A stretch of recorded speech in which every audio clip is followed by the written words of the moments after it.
Hello friends, हमारे YouTube channel excellent Gurukul में आपका स्वागत है। तो अपन आज थोड़ी पॉलिटी के क्वेश्चनों के बारे में देखें जो एमसीक्यू लेके आया हूँ मैं। ये क्या है, पंचायती राज व्यवस्था के बारे में है और जो अधिनियम है जो अपनी स्वतंत्रता से पहले वाले अधिनियम में जो ब्रिटिश काल के बने हुए हैं उनके बारे में अपन चर्चा करेंगे आज थोड़ी। तो अपना पहला क्वेश्चन लेते हैं जो एमसीक्यू है। मैं आपको टाइम नहीं दूंगा, इसमें मैं कंटिन्यूसली उसको ब्रीफ में आपको बता दूंगा थोड़ा थोड़ा, ठीक है। तो देखिए, फर्स्ट क्वेश्चन है, अपन ज़्यादा बात नहीं करेंगे, सीधी बात करेंगे मुद्दे की। फर्स्ट क्वेश्चन है अपना, नगर परिषद का मुख्य कार्यकारी अधिकारी कौन होता है। देखो, मुख्य कार्यकारी अधिकारी कौन होता है इसे समझिए पहले कि कार्यकारी अधिकारी को क्या बोलते हैं, सीईओ। सीईओ कौन होता है, सीईओ, चीफ एग्जीक्यूटिव ऑफिसर। अब देखो, अपन नगर परिषद की बात कर रहे हैं, ये किसका पार्ट है, नगर निकाय का पार्ट है। नगर निकाय के अंदर क्या क्या होता है, देखो, नगर निकाय के अंदर क्या होता है, नगर पालिका,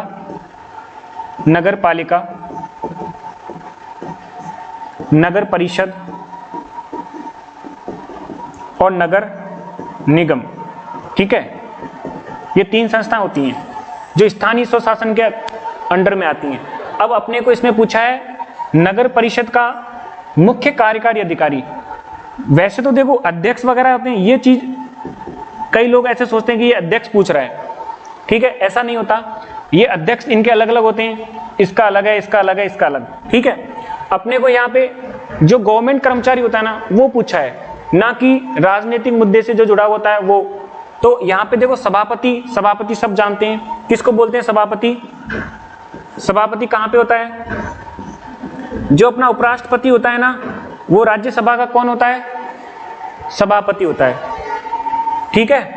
तो और महापौर और मेयर, ये मेयर और महापौर एक ही हैं, इंग्लिश में बोल देते हैं इनको, ये नगर निगम के लिए आते हैं, ये अध्यक्ष होते हैं। अब बात रही आयुक्त। आयुक्त एक आईएएस अधिकारी होता है। तो आप सोचो सीईओ कौन हो सकता है, आयुक्त ही हो सकता है। तो आपको समझ में आया थोड़ा सवाल। इसी टाइप से अगला देखते हैं अपन। अगला देखिए, BR अंबेडकर और महात्मा गांधी के मध्य 1932 के अंदर एक पूना समझौता हुआ था, पूना के अंदर, ठीक है। पूना पैक्ट बोल सकते हैं अपन, ठीक है। इस समझौते के बीच उनमें क्या प्रावधान थे उसके बारे में बात करते हैं। देखिए, BR अंबेडकर चाहते थे, वो क्या है, आरक्षण पे ज्यादा जोर देते थे, और किसका, हरिजन, जो SC ST के लोग होते हैं उनके लिए। और महात्मा गांधी चाहते थे संयुक्त निर्वाचन, मतलब निर्वाचन एक साथ होना चाहिए सभी कास्ट का, ठीक है। लेकिन BR अंबेडकर चाहते थे जो निर्वाचन हो वो अलग अलग होना चाहिए सबका, उसमें ये नहीं कि संयुक्त रूप से होना चाहिए, ठीक है। तो अपन पहले ऑप्शन देखते हैं, भारत के लिए डोमिनियल स्थिति बना जाने का लिए मुसलमानों के लिए पृथक निर्वाचन क्षेत्र। अभी मुसलमानों के लिए पृथक निर्वाचन क्षेत्र, ये तो अलग ही मुद्दा रहा, ये बात तो 1919 वाले अधिनियम में कही गई थी, ठीक है। उसके बाद है हरिजनों के लिए पृथक निर्वाचन क्षेत्र। जब अब ये पृथक निर्वाचन क्षेत्र, ये बात तो इन्होंने बोली, लेकिन अपन दोनों की बात करें तो इन्होंने भी साथ में, ये आंसर हो सकता था, बट दोनों की बात करते हैं तो ये वाला ज्यादा बेटर है। हरिजनों के लिए आरक्षण सहित संयुक्त निर्वाचन क्षेत्र भी होना चाहिए। संयुक्त निर्वाचन क्षेत्र मतलब कि एरिया में अंदर जितनी भी कास्ट हैं, जैसे SC ST OBC जनरल, उन सब के अंदर चुनाव होना, तो उसमें कास्ट वाइज चुनाव नहीं हो, मिक्स होने चाहिए, संयुक्त होनी चाहिए, ठीक है। तो इसका आंसर क्या रहेगा, हरिजनों के लिए आरक्षण सहित संयुक्त निर्वाचन क्षेत्र, ठीक है। अगला देखिए, अपना थर्ड क्वेश्चन आता है, बक्सर व प्लासी का युद्ध कब हुआ था। देखिए, बक्सर और प्लासी का युद्ध अपने इंडिया के लिए बहुत इंपॉर्टेंट युद्ध रहे हैं। प्लासी का युद्ध पहले हुआ था और बक्सर का युद्ध बाद में हुआ था। मैं डायरेक्ट ऑप्शन की बात करता हूं सीधे आंसर के साथ, ठीक है। तो देखो, प्लासी का युद्ध हुआ, प्लासी वाला युद्ध, इसमें क्या हुआ, और बक्सर का इसमें क्या हुआ। ये युद्ध होने का फायदा और नुकसान क्या थे। देखो, पहले आप नुकसान ही देख लो, फायदे तो बहुत कम थे इन युद्धों से, कभी फायदे नहीं होते, नुकसान ही होते हैं। नुकसान ये था ज़्यादा कि जो अंग्रेजों को एकाधिकार हुआ था ना, वो इन युद्ध के बाद ही हुआ था। इनमें क्या उनकी जीत हुई थी दोनों में, प्लासी वाले युद्ध में और बक्सर वाले युद्ध में। ये हुआ था 1757 के अंदर और ये हुआ था 1764 ईस्वी में। ठीक है, इसके बाद क्या हुआ, अंग्रेजों का पूर्णतः अपने इंडिया पे कब्जा हो गया था। ठीक है, ब्रिटिश शासन आ गया था यहाँ पे। ईस्ट इंडिया कंपनी इतने दिन काम करती थी, जो 1600 ईस्वी में आई थी। ईस्ट इंडिया कंपनी के बाद प्लासी और बक्सर के युद्ध के बाद कंप्लीट पूरे भारत पे किसका कब्जा हो गया था? ईस्ट इंडिया कंपनी के साथ साथ ब्रिटिश क्राउन का भी हो गया था। लेकिन क्या हुआ, अभी भी उसमें क्या है, पहले से ईस्ट इंडिया कंपनी अपने आई 1600 ईस्वी में, तो बक्सर और प्लासी के युद्ध के बाद में ईस्ट इंडिया कंपनी के हाथों में कमांड कम रही। उसने क्या किया, पहले उसके आर्थिक क्षेत्र में उसका पूरा दबदबा था। ठीक है, अधिकार उसके हाथ में थे। लेकिन बक्सर के युद्ध के बाद क्या हुआ, राजनीतिक और व्यापारिक अधिकारों में भी उनकी साझेदारी होने लग गई। फिर क्या हुआ, ईस्ट इंडिया कंपनी ने बक्सर के युद्ध के बाद जो वित्तीय और सैन्य व्यवस्थाएं थी ना इंडिया के अंदर, बक्सर के युद्ध के बाद वित्तीय और सैन्य व्यवस्थाएं थी ना, उनमें गड़बड़ाने लग गई। गड़बड़ मतलब ऐसे समझिए आप उसको कि चोरी चकारी के साथ साथ वित्तीय स्थिति और सैन्य स्थिति दोनों खराब हो गई थी। वित्तीय स्थिति और सैन्य स्थिति दोनों खराब हो गई थी, क्योंकि तो बक्सर के युद्ध के बाद क्या है, जब राजनीतिक और व्यापारी अधिकार हो गए थे, उनके अंडर में आ गए थे अंग्रेजों के, तो उन्होंने क्या है कि उसमें भ्रष्टाचार की मुद्दाएं ज्यादा, भ्रष्टाचार वाले मुद्दे बहुत होने लग गए।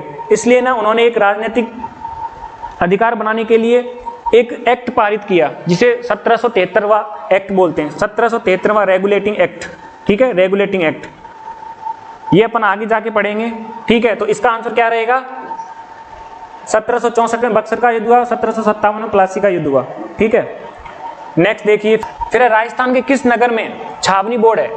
राजस्थान के किस नगर में छावनी बोर्ड है? देखिए, अब पहले तो छावनी बोर्ड से मतलब समझिए। छावनी बोर्ड होता है, ये नगर निगम और नगर निकाय और नगर पालिका से अलग होता है। जहां पे नगर निगम नहीं होगा, नगर पालिका नहीं होगी, ना नगर परिषद होगी। ठीक है, तीनों से अलग होता है इसका एरिया, छावनी बोर्ड अलग होता है। ठीक है, अब राजस्थान के अंदर एक ही छावनी बोर्ड है जो अजमेर के अंडर में है। ठीक है, अजमेर के अंतर्गत आता है, वो है नसीराबाद के अंदर, नसीराबाद। ठीक है, नसीराबाद ये बहुत पहले का है, इसकी स्थापना 1818 ईस्वी में हुई थी। ठीक है, तो इसका आंसर क्या रहेगा, नसीराबाद छावनी बोर्ड। वैसे राजस्थान के अंदर अंग्रेजों के टाइम पे 6 छावनियां थी। ठीक है, उसमें ये भी थी, कौन सी, नसीराबाद छावनी। ठीक है, फिर है नेक्स्ट क्वेश्चन अपना 5th नंबर का क्वेश्चन देखिए, निम्नलिखित में से किस अधिनियम द्वारा भारत के गवर्नर जनरल को अध्यादेश जारी करने की शक्ति प्रदान की गई थी? किस अधिनियम के द्वारा अध्यादेश? गवर्नर जनरल कौन होता था भारत के गवर्नर जनरल? देखो आपको बता दूं मैं, 1773 के बाद अपना फर्स्ट गवर्नर बना था बंगाल का, उसको बोलते थे, उसका नाम था वारेन हेस्टिंग। क्या नाम था? Warren Hasting. ठीक है,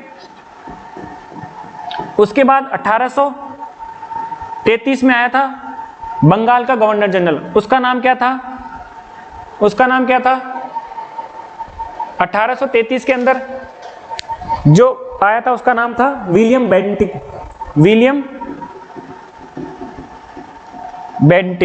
ठीक है, उसके बाद ये भारत का था, ये बंगाल का था। उसके बाद भारत का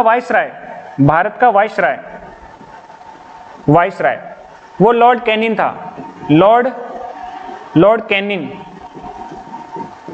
कैनिन था। ठीक है, तो आप देखिए भारत के गवर्नर जनरल, उसको अध्यादेश जारी, ऑर्डिनेंस जारी करने की शक्ति प्रदान करने का मतलब था कि उसको किस अधिनियम के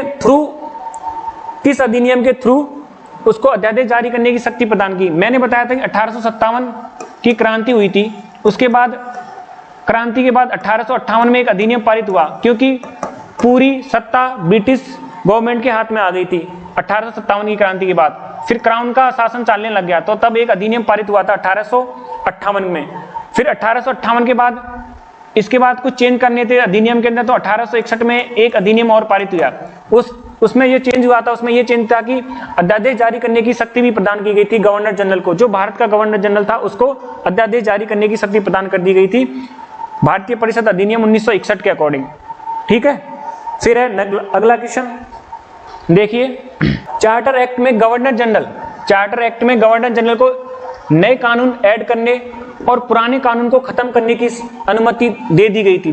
देखिए, चार्टर एक्ट में गवर्नर जनरल को नए कानून ऐड करने और पुराने कानून को खत्म करने की अनुमति चार्टर एक्ट 1793 में दी गई थी। अपन ने बताया ना 1773 से रेगुलेटिंग एक्ट शुरू हुआ था, क्योंकि जो कुप्रशासन था ना उसको खत्म करने के लिए अपने 1773 में एक रेगुलेटिंग एक्ट बनाया था। उसके थ्रू ही उसके जस्ट 20 साल बाद उसका दोबारा से उस पर जांच करके फिर नया अधिनियम बना दिया जाता था, उसमें जो त्रुटियां होती थी उसको खत्म करके।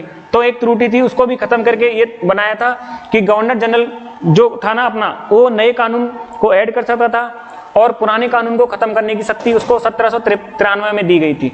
ठीक है, नेक्स्ट देखिए 7वां क्वेश्चन है, संविधान का कौन सा भाग पंचायत से संबंधित है? देखिए अगला क्वेश्चन, संविधान का कौन सा भाग पंचायत से, इसमें देखिए भाग 9 नंबर ये पंचायत से रिलेटेड है, पंचायत से। ठीक है, और भाग 9A ये नगर निकाय से संबंधित, नगर निकाय। और भाग 9B जो सहकारी समिति से रिलेटेड है, सहकारी समिति, इनसे रिलेटेड है। ठीक है, तो अपने को बस इतना ही पूछा है कि पंचायती राज अधिनियम किससे संबंधित है? भाग 9 से संबंधित है। ठीक है, आगे 8 नंबर का क्वेश्चन देखिए। 8 नंबर का क्वेश्चन क्या कहता है, भारत के गवर्नर जनरल को किस एक्ट के द्वारा अपनी समिति के निर्णय को अस्वीकार करने का अधिकार मिला था? किस एक्ट के द्वारा?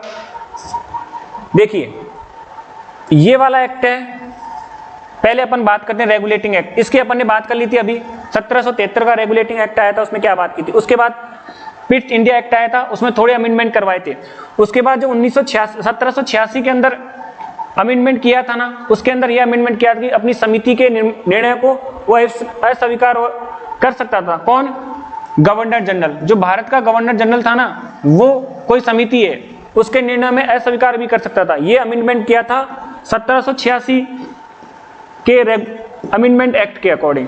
ठीक है, नेक्स्ट क्वेश्चन, प्रत्येक ग्राम पंचायत में ग्राम सेवक सचिव नियुक्त करने की सिफारिश किस समिति ने की थी? देखिए ग्राम पंचायत है जिसका आर्टिकल कितना होता है, 40 ग्राम चीनी। मतलब याद करने के हिसाब से रख लिए याद कि 40 नंबर का जो आर्टिकल होता है वो किसके लिए आता है? ग्राम पंचायत के लिए। अब 40 नंबर का आर्टिकल है तो वो किस में आएगा? डीपीएसपी के अंदर। डीपीएसपी मतलब डायरेक्ट प्रिंसिपल स्टेट पॉलिसी, राज्य के नीति निर्देशक तत्वों के अंदर आता है ग्राम पंचायत। ठीक है, अब देखिए ग्राम सेवक जिसको अभी बोलते हैं वीडीओ, विलेज डेवलपर ऑफिसर, ठीक है, और सचिव को नियुक्त करने की सिफारिश है ना पंचायत व्यवस्था के अंदर किस समिति के आधार पे की गई थी? ये की गई थी गिरधारी लाल व्यास समिति के आधार पे। ठीक है, गिरधारी लाल समिति के आधार पे की गई थी। मैं आपको समितियां बता देता हूं, जैसे एक थी सादिक अली समिति, उसके बाद है अशोक मेहता समिति, ये पंचायती राज के लिए आई अशोक मेहता समिति। सबसे पहले बलवंत राय मेहता समिति थी, उसके बाद जीवी के मावलंकर समिति, फिर है पीके थुंगन समिति, फिर है ये 3-4 समितियां थी। उसके बाद नाथू राम मिर्था समिति ये आई थी। लास्ट में जब अपने राजीव गांधी के प्रयास से कुछ पंचायती राज व्यवस्था के अंदर अमेंडमेंट भी करवाए गए थे, लेकिन वो सफल नहीं हुए, लेकिन उनको जनक बोलते हैं, आधुनिक पंचायती राज व्यवस्था का जनक भी बोला जाता है राजीव गांधी को। ठीक है, तो इसका आंसर क्या रहेगा? गिरधारी लाल व्यास समिति। ठीक है, नेक्स्ट अगला देखिए, निम्न में से किस चार्टर एक्ट में भारतीयों को 1 लाख शिक्षा के लिए प्रतिवर्ष खर्च के लिए प्रावधान किया गया था? किस चार्टर एक्ट के थ्रू 1 लाख रुपए खर्च करने का प्रावधान किया गया था? देखो मैं अब आपको बताता हूं, रेगुलेटिंग एक्ट 1813, ये 1773 वाला ना, उसमें 1773 के बाद आया था 1793, उसके बाद आया था 1813 में। इसमें क्या हुआ था, सभी व्यापारिक एकाधिकार समाप्त कर दिए गए थे, सभी व्यापारिक एकाधिकार समाप्त कर दिए गए थे, सिवाय चाय व चीन के साथ जो व्यापार चल रहे थे उनको समाप्त नहीं किया गया था। सभी व्यापारिक एकाधिकार समाप्त कर दिए थे। धर्म की प्रसार की स्वतंत्रता दी गई थी ईसाई मिशनरियों को, धर्म के प्रसार की स्वतंत्रता दी गई थी। साथ साथ कंपनी द्वारा अधिकार में लिए गए भारतीय क्षेत्रों पर संपूर्णता को सुदृढ़ किया था। ठीक है, इसके साथ जो 1 लाख रुपए ये शिक्षा का, ये भी इसमें जोड़ा गया था 1813 वाले अधिनियम में। इसमें क्या हुआ था कि भारत में इंग्लिश सीखने या अंग्रेजी को बढ़ावा देने के लिए, या फिर जो बाबू वगैरह की पोस्ट के लिए उनको जरूरत पड़ती थी ब्रिटिश गवर्नमेंट के कर्मचारियों को, तो उनके लिए छोटे स्तर के जो कर्मचारी उनको इंग्लिश नहीं आती थी, इसके लिए वहाँ पे शिक्षा का स्तर भी बढ़ाया गया था। और वो उनका फायदा था खुद का, लेकिन उसमें अपना भी है क्योंकि अपन भी शिक्षित हो रहे हैं, इसलिए दोनों का फायदा था इसके अंदर। इसलिए पूरी शिक्षा के स्तर को पूरे भारत में खर्च करने के लिए 1 लाख रुपए प्रति वर्ष, जिस टाइप से बजट के अंदर पेश करते हैं ना, उस टाइप से 1 लाख रुपए खर्च करने का प्रावधान किया गया था चार्टर्ड एक्ट 1813 के अंदर। ठीक है, इसके बाद अगला देखिए, मुसलमानों के लिए अतिरिक्त निर्वाचक मंडल प्रारंभ में किसके द्वारा लाया गया था? मुसलमानों के लिए अतिरिक्त निर्वाचन मंडल किसके द्वारा लाया गया था?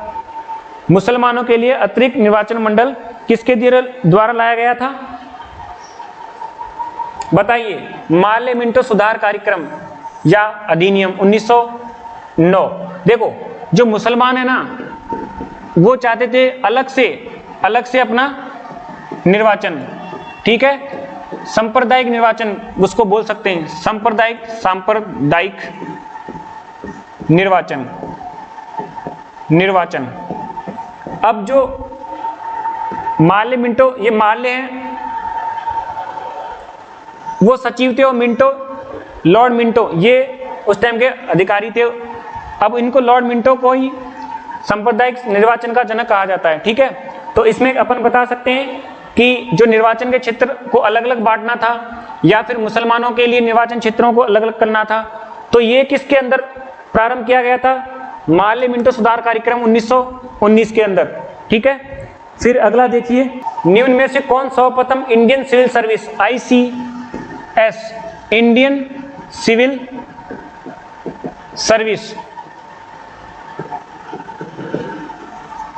सिविल सर्विस में शामिल हुआ था?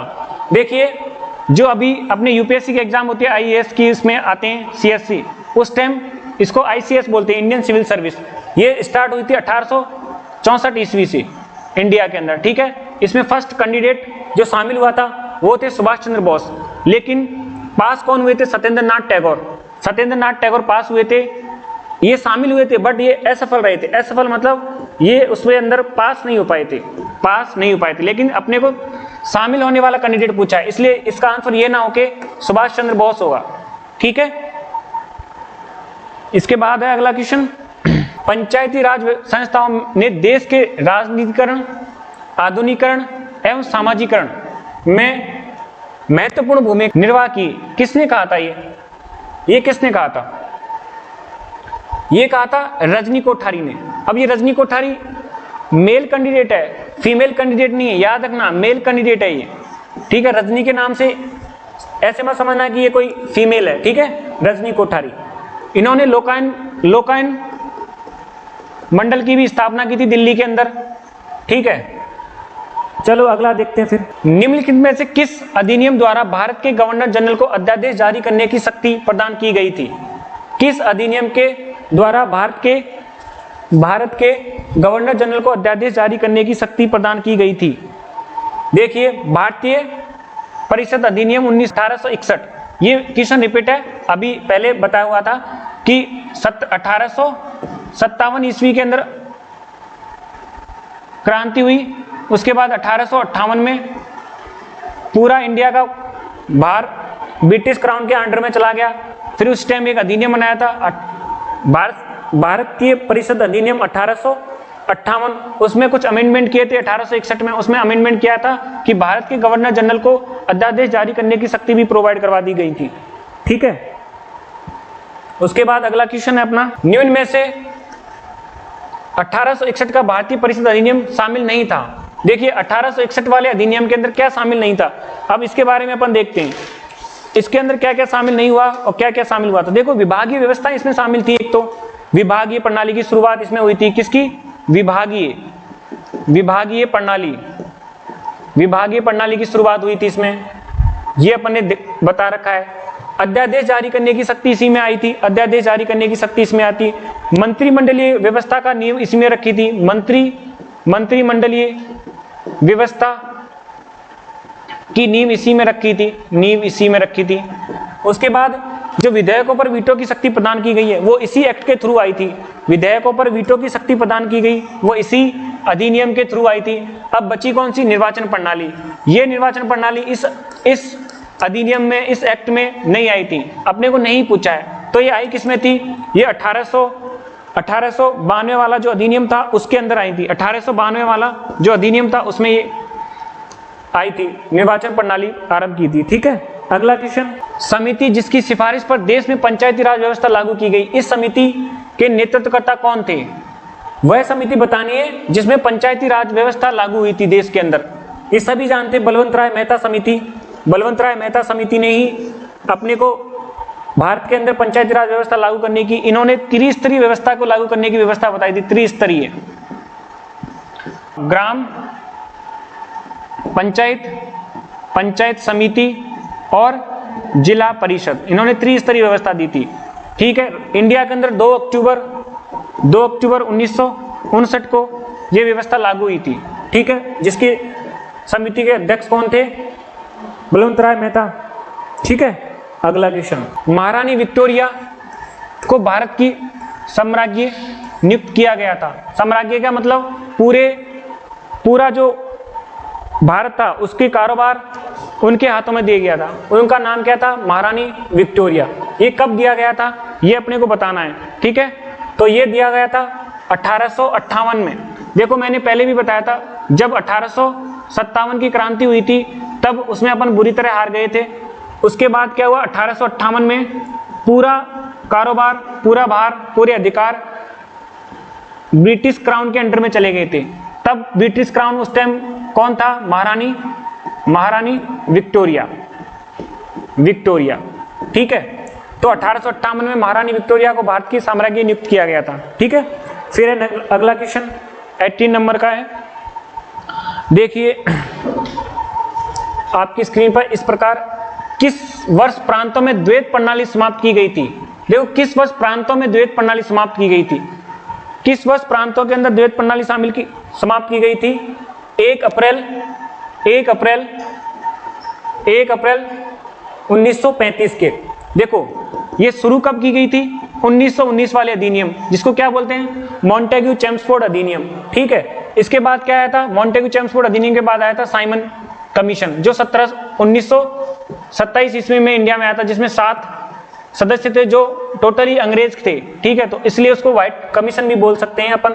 ये 1 अप्रैल 1935 में समाप्त अधिनियम के अकॉर्डिंग आया था। ये अप्रैल, इसको ना देखो आप, एक बार इसको समझिए कि भारत शासन अधिनियम, भारत शासन या भारत सरकार अधिनियम 1935 में ये समाप्त कर दिया गया था। लेकिन इसमें लागू कब हुआ था? 1 अप्रैल 1937 को ये लागू हो गया था। मतलब इसको कंप्लीटली खत्म कर दिया था। ये एक्ट था 1935 वाला। ठीक है, तो इसका आंसर होगा 1 अप्रैल 1935। उसके बाद अगला क्वेश्चन है 19 नंबर में। देखिए 19 नंबर का क्वेश्चन है आपकी स्क्रीन पर। भारत की आजादी के समय इंग्लैंड में किस पार्टी की सरकार थी? जब भारत आजाद हुआ था ना 1947 के टाइम, उस टाइम इंग्लैंड में किस पार्टी की सरकार थी? लेबर पार्टी की सरकार थी। ठीक है, आगे देखिए 20 नंबर का क्वेश्चन। पंचायती समिति को अपनी बैठक कितने समय में बुलानी आवश्यक है? पंचायत समिति को अपनी बैठक कितने समय में बुलानी आवश्यक है? देखो इसको देखिए इस प्रकार, पंचायत राज व्यवस्था में पार्ट हैं, जैसे ग्राम पंचायत, पंचायत समिति, पंचायत समिति। अगला है जिला परिषद, जिला परिषद। ठीक है, अब इन तीनों में अलग अलग बैठक होती हैं। इसमें जैसे इसमें ना 15 दिन में बैठक कराना आवश्यक है, तो एक माह के अंदर इसमें 2 बैठक होती हैं। टोटल एक साल में 24 बैठक होती हैं। ठीक है, इसके अंदर हर माह में 1 बैठक होती है, तो टोटल कितनी बैठक हो गई? 12। ठीक है, इसके अंदर जिला परिषद के अंदर 3 माह में 1 बैठक होती है, तो टोटल बैठक एक साल में कितनी हुई? 4। तो आप देखिए ग्राम पंचायत के अंदर तो बैठक होती है 24, इसके अंदर होती है 12, इसके अंदर होती है 4। अपने को क्या पूछा था? पंचायत समिति की बैठक कितने समय में बुलानी आवश्यक होती है? तो प्रत्येक माह में 1 बार, प्रत्येक माह में 1 बार ये बताया था अपन ने, ये सही है। और बाकी के प्रत्येक माह में 15 दिन में 1 बार, ये वाला ग्राम पंचायत के लिए होता है। प्रत्येक 2 माह में ये किसी के लिए नहीं होता, प्रत्येक 3 माह में 1 बार ये जिला परिषद के लिए होता है। इसलिए इसका आंसर क्या रहेगा? प्रत्येक माह में 1 बार। ठीक है, फिर अगला क्वेश्चन देखिए 21 नंबर का। मिंटो मार्ले सुधार का उद्देश्य क्या था? मिंटो मार्ले सुधार का उद्देश्य क्या था? देखिए मार्ले मिंटो बोल दो या मिंटो मार्ले, ये आया था मार्ले मिंटो अधिनियम आया था, एक्ट 1909 के अंदर। इसमें क्या था? अपन ने पहले भी इसकी चर्चा हुई थी, पृथक निर्वाचन प्रणाली की बात कही थी। इसमें जो मुसलमानों के लिए पृथक निर्वाचन मंडल की स्थापना करवाने की इसी में व्यवस्था की गई थी, उसी के आधार पर इसमें पृथक निर्वाचन प्रणाली की बात कही गई थी। बाकी के कोई ऑप्शन सारे गलत हैं इसके अकॉर्डिंग। ठीक है, अगला क्वेश्चन 22, इसको देखिए। पंचायती राज व्यवस्था से संबंधित पुस्तक माई पिक्चर ऑफ फ्री इंडिया किसकी रचना है? देखो इसका नाम आपने सुना होगा, ये बहुत चर्चा में भी रहती है कई बार, my picture of free India. ठीक है, ये बुक बलवंत राय मेहता समिति इसके नहीं थी, जवाहरलाल नेहरू के द्वारा नहीं बनाया इसको, वल्लभ भाई पटेल के द्वारा नहीं थी, ये थी महात्मा गांधी की द्वारा लिखी गई पुस्तक थी माई picture of free India. Next 1909 के इंडियन काउंसिल एक्ट में किस बात की व्यवस्था की गई थी? 1909 वाला 1909 वाला एक्ट था, उसका क्या नाम बताया था अभी? मार्ले मिंटो एक्ट या अधिनियम 1909। इसमें किस व्यवस्था की बात की गई थी? सांप्रदायिक प्रतिनिधित्व वाली बात कही थी क्या? सांप्रदायिक प्रतिनिधित्व वाली बात कही थी। और जो लॉर्ड मिंटो है ना, जो लॉर्ड मिंटो है, इनको किसका जनक बोलते हैं? इनको किसका जनक बोलते हैं? सांप्रदायिकता का जनक बोलते हैं। लॉर्ड मिंटो को किसका जनक बोलते हैं? सांप्रदायिकता का जनक बोलते हैं। किसको? लॉर्ड मिंटो को। इसलिए अपन इससे भी अपन जान सकते हैं कि सांप्रदायिक प्रतिनिधित्व के अधिनियम किस में बताया गया था? 1909 के अधिनियम में इसके बारे में बताया गया था। और उसमें मुसलमानों को पृथक निर्वाचन मंडल की भी बात कही गई थी। उसके बाद राष्ट्र में उगते पौधे को नष्ट करना, ये भी बात उसमें कही गई थी। और इसके उद्देश्य क्या थे? जो कांग्रेस के उदारवादी नेता थे ना, उनको खुश करना था। किसके अधिनियम के द्वारा?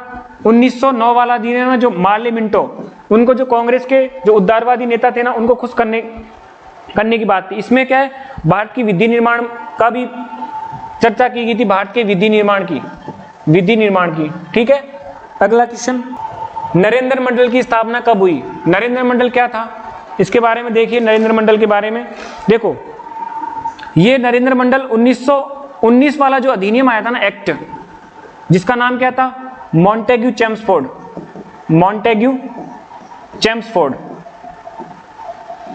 इस अधिनियम के अधीन की गई थी इसकी स्थापना। ठीक है, अब इसकी की गई कब की थी? 8 फरवरी 1921 में की गई थी। और कहां पे की गई थी? दिल्ली के अंदर। कहां पे? दिल्ली के अंदर की थी। इसमें क्या हुआ था? जो राजाएं थे ना, उनके नरेंद्र का मतलब क्या था? ये इसको नरेश मंडल भी बोल सकते हो आप। इसमें क्या था? राजाओं की उपस्थिति के बारे में जानकारी देनी थी। इसमें टोटल 121 राजा उपस्थित हुए थे। इस मंडल की स्थापना हुई थी तब। कहां पे हुए थे? दिल्ली के अंदर। कब हुई स्थापना? 8 फरवरी 1921 1921 को। अगला क्वेश्चन, राइट टू रिकॉल। देखो अगला क्वेश्चन है right to recall. Right to recall, right to recall. इसके देखिए, जनता द्वारा अपनी समस्याओं को संबंधित निकाय के समक्ष प्रस्तुत करने की सामूहिक कार्यवाही। दूसरा ऑप्शन, मतदाताओं का निर्वाचन प्रतिनिधियों को जनमत संग्रह द्वारा वापस बुलाने का अधिकार। तीसरा है प्रतिनिधियों द्वारा समय समय पर अपने क्षेत्र के निवासियों की सभा पर विकास कर योजना पर बनाने की प्रक्रिया। चौथा है डी ऑप्शन, इनमें से कोई। तो आप बताइए इनमें से क्या होगा कि राइट टू रिकॉल का मतलब क्या होता है। देखिए इसको समझिए पहले, जनता द्वारा अपनी समस्याओं को संबंधित निकाय के समक्ष। देखो जनता की कोई समस्या होगी, वो अपनी समस्या जिस निकाय से रिलेट करेगी, जैसे कोई बिजली से रिलेटेड, बिजली की करंट की रिलेटेड कोई चीज है तो उसको विद्युत विभाग में जाएंगे, तो वो सामूहिक रूप से उसमें कोई योगदान नहीं रहेगा कि एक पर्सनली बंदे के हो सकती है दिक्कत, सामूहिक रूप से होगी वो अलग बात रही। अपन ने राइट टू रिकॉल की बात कही है, इसके बारे में बात करते हैं अपन। फिर है दूसरा ऑप्शन है, तीसरा देखिए पहले, प्रतिनिधियों द्वारा समय समय पर अपने क्षेत्र के निवासियों की सभा पर विकास योजना बनाने की प्रक्रिया। अब देखो प्रतिनिधि कौन होंगे? जो उस एरिया से एमपी एमएलए वगैरह सरपंच वगैरह होंगे, द्वारा समय समय पर टाइम पर अपने क्षेत्र के निवासियों की, जो क्षेत्र के निवासी होंगे ना, जो कैंडिडेट होंगे, जो मतदाता होंगे, उनको उनकी विकास योजना की क्रियाओं के बारे में जानकारी देना, उनको बताना कि क्या योजना चल रही है राजस्थान में, भारत में, कहीं भी। तो अपन को पूछा क्या है? Right to recall. अब इसमें इससे कोई रिलेशन है ही नहीं।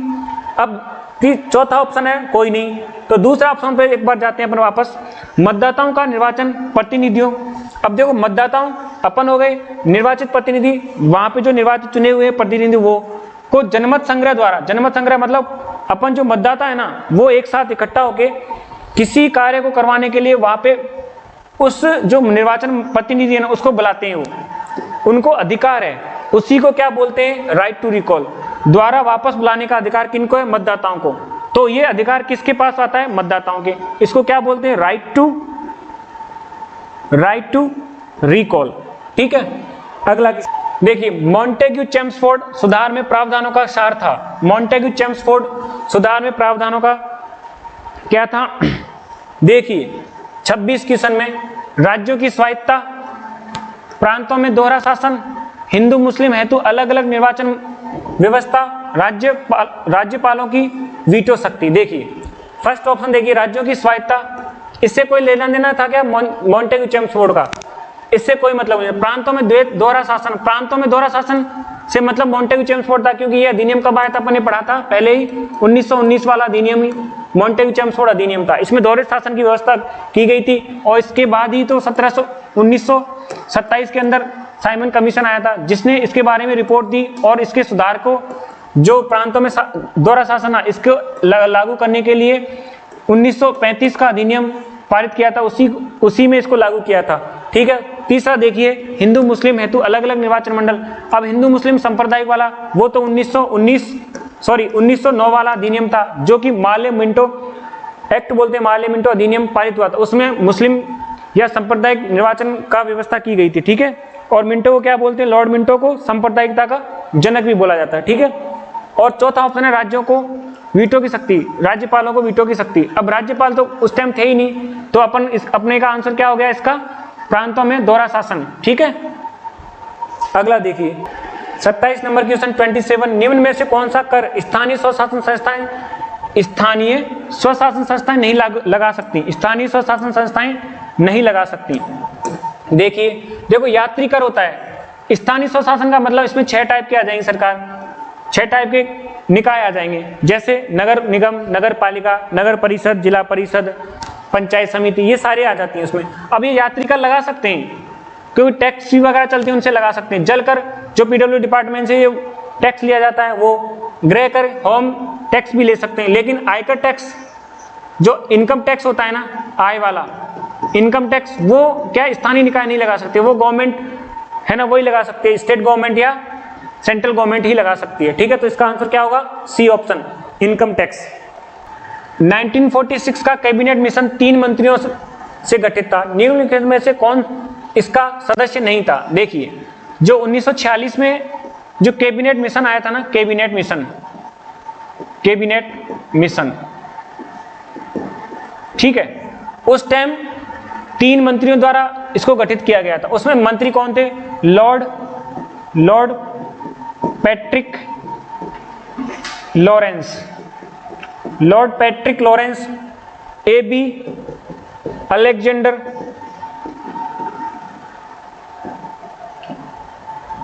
दो हो गई है, थर्ड था सर स्टेफर्ड क्रिप्स, ठीक है। अब इन तीनों में से देख लो, इनके अलावा कोई सा है? लॉर्ड पैट्रिक लॉरेंस हो गए, सर स्टेफर्ड क्रिप्स हो गए, AB अलेक्जेंडर हो गए, लॉर्ड एमरी, ये नहीं थे। तो इसका आंसर क्या होगा? D option. नेक्स्ट क्वेश्चन अपने सामने है, नौकरशाही प्रशासन की पद्धति का प्रथम उल्लंघन किया, यह कथन किसका था? और भारत शासन अधिनियम 1919 के लिए दिया था यह कथन। कौन सा? नौकरशाही प्रशासन की पद्धति का प्रथम उल्लंघन किया था। इसका आंसर होगा, पहले देखिए, आप आंसर दे सकते हो खुद भी, लोकमान्य तिलक या सुभाष चंद्र बोस या श्रीनिवासन या लॉर्ड मॉन्टेग्यू, ठीक है। तो इसका आंसर सीधा सीधा है, श्रीनिवासन के द्वारा नौकरशाही प्रशासन की पद्धति का उल्लंघन किया गया है। ये उन्होंने 1919 वाले अधिनियम है, जो कि मॉन्टेग्यू चेम्सफोर्ड अधिनियम था, उसके लिए बोला गया था इनके द्वारा। हाँ देखिए क्वेश्चन अपना, कैबिनेट मिशन योजना में किस के विषय में कौन सा सही नहीं है? देखिए, प्रांतीय सामूहिकरण, भारतीय सदस्यों वाला अंतरिम मंत्रिमंडल, पाकिस्तान की स्वीकृति, संविधान निर्माण का अधिकार। देखो अपने को पूछा है नहीं, तो देखिए कैबिनेट मिशन 1946 में पारित हुआ था। प्रांतीय सामूहिकरण, प्रांतों से रिलेटेड अपने काम करने वाले बंदे कौन थे? सरदार वल्लभ भाई पटेल, ठीक है। भारतीय संसदों का अंतरिम मंत्रिमंडल भी इसमें पारित हुआ था कैबिनेट मिशन द्वारा। संविधान निर्माण की भी प्रक्रिया इसी मिशन के अकॉर्डिंग चली थी। तो पाकिस्तान वाला कोई रोल नहीं था उसमें, पाकिस्तान की स्वीकृति लेना ना लेना, उस टाइम पाकिस्तान था ही नहीं, ठीक है, जब कैबिनेट मिशन आया था उस टाइम, ठीक है। तो इसका आंसर यही होगा। आज अपन ने 30 क्वेश्चन किए हैं टोटल। तो आपको कैसे लगे इसके बारे में हमें कमेंट करके बताएं जरा। हमारा चैनल यदि पसंद आ रहा है हमारे कंटेंट, तो हमारे चैनल को सब्सक्राइब करें, शेयर करें और बेल आइकन को भी दबाएं, ठीक है, और लाइक भी करें, ठीक है। और कोई चीज़ पूछनी हो तो हमें कमेंट करके पूछ सकते हैं कुछ भी इससे रिलेटेड। यदि आपको ये कंटेंट अच्छा लगे तो इसके बारे में मैं अगला नेक्स्ट वीडियो भी बनाऊंगा। यदि आपको अच्छा और कुछ बताना है, उसमें और कुछ ऐड करना है, तो आप कमेंट में और कुछ बता सकते हैं कि आपको इस तरह की चीज़ें और ऐड करके आपको बता सकते हैं, ठीक है। Thank you.